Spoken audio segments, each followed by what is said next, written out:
দর্শক আমরা দেখছি যে এই মুহূর্তে কিন্তু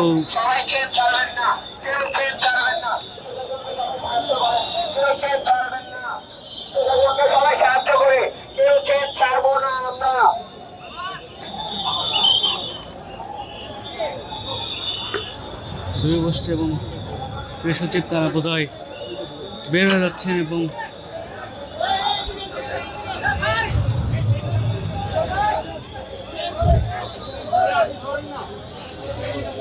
ঠিক এই গাড়িতে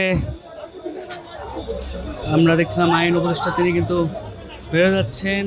এই গাড়িটাতে রয়েছেন শিক্ষা উপদেষ্টা এবং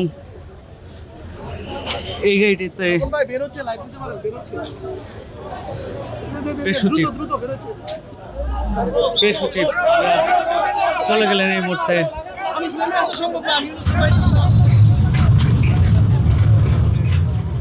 ভেতর দিয়ে তারা কিন্তু এই মুহূর্তে বের হয়ে গিয়েছেন। বাংলাদেশের শক্তিশালী থার্মিক স্টিল বার famous still limited milestone college থেকে তারা কিন্তু বের হয়েছেন। আমরা একটু কথা শুনবো।